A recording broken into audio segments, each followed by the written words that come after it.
Hello everyone and welcome back to my channel. Before I begin, don't forget to join my new Discord server called Luke 10's Hangar. I plan on joining weekly, so if anybody wants to fly together, we can make that happen. My Discord server is linked down in the description below.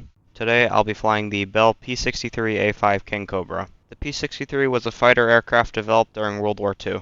Originally designed as a derivative of the P-39 Airacobra, the P-63 featured several improvements aimed at enhancing performance and combat capabilities. The P-63 was developed in response to U.S. Army Air Force's requirements for a high-performance fighter. The design started in February of 1941, with its first flight occurring on December 7, 1942. The P-63 had a longer fuselage, a more powerful engine, the Allison V1710-93, and a unique, nose-mounted engine design that provided improved aerodynamics. It also had a distinctive tricycle landing gear and a bubble canopy for better visibility. The initial production model, equipped with a 1600 horsepower engine, it carried a mix of 50 caliber machine guns and a 37mm cannon. The P-63B introduced enhancements in armament and systems based on feedback from earlier models, and the P-63C was the most produced variant, featuring further improvements in performance and armament. The P-63 was primarily used by the Soviet Air Force during World War II, with 2,456 units supplied under Lend-Lease. It was particularly effective in the Eastern Front, where it was appreciated for its ruggedness and performance. Though not as famous as other World War II fighters, the P-63 was a significant step in the evolution of fighter design, influencing post-war aircraft development. That's all for the history lesson. I hope you enjoy the combat.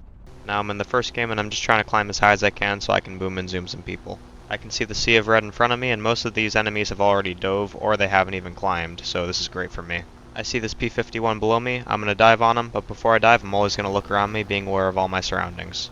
As I'm diving, I see this clueless P-39. I'm going to try to kill him instead.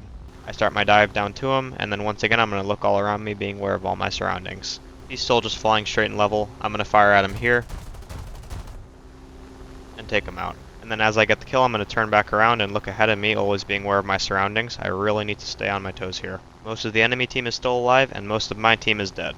As I'm flying towards the chaos in the middle, I see this P-51 coming head-on with me. I'm going to try to take him out. Fire at him here. Break off. Hit him. Now I'm going to dive down. I just want to make sure that I keep dodging his bullets, and that beautiful shot sets him on fire. I'm just going to keep braking left here and see what he does. I know that he's extremely crippled, so I'm just going to keep this left turn going. Then I reverse the turn here. He's not pulling up, so I know that it's over. Now I can't be looking at him for too long. I don't want to get tunnel visioned here. I know that I still have a lot more work to do. As I look around me, I still see that I'm above most of my enemies, so I'm going to dive on this one MB-175. My ally P-47 already goes in for the MB-175, so I'm going to break off and go for these two enemies that are low. I'm still actively always looking around me, being aware of all my surroundings. I want to make sure that I'm not below anybody. The enemy P-51 is coming in towards me. All I have to do is just keep this climb up. I know he's not going to get up to me anytime soon, and I can just energy trap him if he tries to come up to me. He starts to go head on with my P-47 ally. I'm going to dive on the P-51 now. As I get behind this P-51, he starts to go vertical for some odd reason. I hit him here, but unfortunately miss most of my shots. He tries to make me overshoot, but that's not going to happen. I don't know who this guy thinks he is. All I have to do now is just stay behind him, fire at him here, and he's going down. And then after I kill him, I'm going to look all around me, being aware of all my surroundings once again, because I know that this still is not the last guy. With a great teammate and great teamwork, anything is possible in War Thunder. We both turn into this LA-5. He fires at the P-47, and then he goes head-on with me. I fire at him there, hit him, and then I'm going to dive back down and maneuvering out of the way of his bullets. He breaks off really early, and he gives us his back really easily. I put in combat flaps just in case if he keeps the turn going, realize that he doesn't, and my P-47 ally takes him out.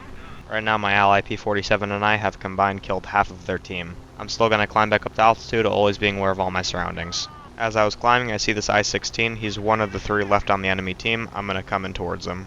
I see that we're losing off tickets pretty badly right now, and there's still a brigand trying to kill all of our ground targets. I need to leave the B-34 unfortunately, because I'm never going to get there in time. If we have any shot at winning, I'm going to have to kill the strike aircraft. He starts to go head on with me. I fire at him here. I'm running really low on ammo. Unfortunately, none of the shots hit. All I have to do is boom and zoom him now. He's not going to get up to me. As I'm diving, I see these enemies coming in to try to kill me. I'm going to call my teammates for help. Earlier, I know I said that there were only 3 enemies left, but there had to be a 4th because we just saw him. Sometimes the game will register that you die, but you can still make it back to the airfield sometimes. That must have been what that guy did. I fire at the enemy here using my 50 cals. I have to be very conservative with my ammo. He drops his bomb. I'm going to break off because I know what he's trying to do. His bomb detonates too early, and he's in a horrible spot here. I still see this Yak 9 chasing me. I'm going to try to kill this brigand. He hits a tree, and he goes down. Immediately after the kill, I'm going to look behind me, realize that the Yak 9's gaining on me. All I really can do is turn in on him. As I turn in here, I just have to try and dodge all of his bullets, so I'm going to jink a ton here. A jink is an evasive maneuver. I just barely miss the ground here and pull up. I'm in a really bad spot here. I'm cripple, have almost no ammo, and this Yak 9 is going to be able to outmaneuver me. All I really can do here is just dive, and now I'm going to just try and make him overshoot. As we're both coming down here, I'm going to dump on my flaps to tighten up my turn. Kill my power here, try and make him overshoot. It works, and he crashes into the ground. And just like that, I was able to win the dogfight because I understand energy and how to use my flaps. It seems like we're about to lose off tickets and that Japanese bomber is about to bomb our base. Thankfully, the entire thing didn't get bombed and we're still alive on tickets. This is the last guy on the enemy team. He gets set on fire by my ally P-47. I know it's over for him and we win the game. Thank you everybody for watching, and I hope you enjoyed my video. If anybody has any suggestions on what aircraft they want me to fly next, please leave in the comment section down below and I'd be happy to fly that aircraft.